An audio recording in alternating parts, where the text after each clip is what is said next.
આજરોજ સ્થાયી સમિતિ દ્વારા સુધારા વધારા સાથેના બજેટને મંજૂરી આપી ₹3,77,046 કરોડનું બજેટ મૂકવામાં આવ્યું હતું। મ્યુનિસિપલ કમિશનર ડોક્ટર વિનોદ રાવે તારીખ 23 જાન્યુઆરીના રોજ ₹3,77,046 કરોડ વર્ષ 2017-18 માટે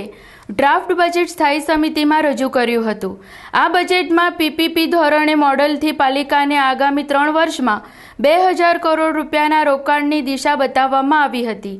જે અંતર્ગત આજરોજ સ્થાયી સમિતિ દ્વારા સુધારા વધારા સાથેના બજેટને મંજૂરી આપી ₹3,77,046 કરોડનું બજેટ મૂકવામાં આવ્યું હતું, જેમાં સ્થાયી સમિતિની સતત 4 દિવસ સુધી ચાલેલી ચર્ચા બેઠકોમાં મ્યુનિસિપલ કમિશનરે સૂચવેલા વધારા પૈકીની નાગરિકોને સીધી સ્પર્શતી લાગતોના ચાર્જ જૂના જ રાખવાની ભલામણ કરવામાં આવી હતી।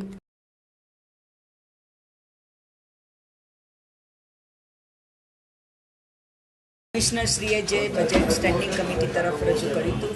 એને 4 દિવસની ચર્ચા વિચારણા અંતે અમે 12 સભ્યોએ સાથે બેસીને ચર્ચા વિચારણા કરી અને જે કંઈ કરદરમાં કોઈ વધારો હતો પણ નહીં એ અમે એ જ પ્રમાણે કરદર વગરનું બજેટ આ વખતે જનરલ બોર્ડ તરફ આજે સાદર કરીએ છીએ અને બજેટમાં જે કંઈક રિવાઇઝ બજેટ હતું એની આવક એક સેમની સેમ રહી છે, ખર્ચમાં થોડો ફેર પડ્યો છે અને ડ્રાફ્ટ બજેટમાં પણ જે કમિશનરશ્રી તરફથી મૂકવામાં આવ્યું હતું કે 3,357.34 કરોડ હતા, જે ઘટાડીને અમે 3,357.34 કરોડની આવક કરી છે, કારણ કે આ વખતના બજેટમાં જે 1-2 હેડ નીકળી જતા હતા એ કાઢતા 15 કરોડનો ખર્ચ આવે છે, 15 કરોડની આવક ઓછી આવે છે। આ વખતે વડોદરા શહેરની સ્માર્ટ સિટીમાં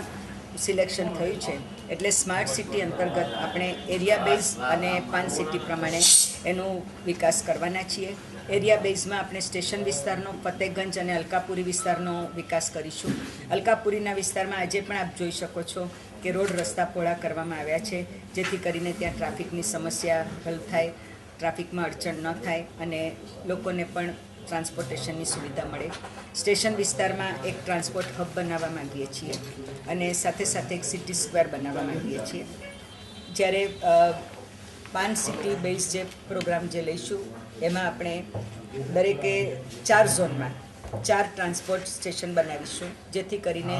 અંદર આંતરમાળખાકીય સુવિધા ટ્રાન્સપોર્ટેશનની પ્રજાને બધે મળી રહે। અત્યારે આપણી પાસે 2 ઝોનમાં રાત્રિ બજાર છે, બાકીના 2 ઝોનમાં પણ રાત્રિ બજાર બનાવીશું। આપણી પાસે અત્યારે જે અર્બન હેલ્થ સેન્ટર બનાવવામાં આવ્યા છે, લગભગ 14 બનાવ્યા છે, આ વર્ષે નવા 3 બનાવીશું અને બાકીના જે કંઈ રહેશે એ આગામી વર્ષોમાં બનાવીશું, જેથી કરીને જે આપણો એક નોર્મ છે કે 50,000ની વસ્તી એક અર્બન હેલ્થ સેન્ટર હોવું જોઈએ, એવી રીતે અર્બન હેલ્થ સેન્ટર બનાવીશું। પછી જુદા જુદા તળાવોનું બ્યુટિફિકેશન હાથ ધરવાનું છે, એમાં લગભગ 31 ઐતિહાસિક તળાવ છે, 5 તળાવનું તો આપણે કામ શરૂ કરી દીધું છે, હવે બાકીના તળાવોનું કામ પણ આપણે, એટલે જે કંઈ બજેટ મૂકીએ છીએ આપણે એ માત્ર 1 વર્ષ પૂરતું સીમિત છે એવું ન જોતા આગામી વર્ષોમાં, એટલે કે આગામી 2 કે 3 વર્ષનું પ્લાનિંગ જે હોય એ પ્રમાણેનું આ પ્લાનિંગ છે।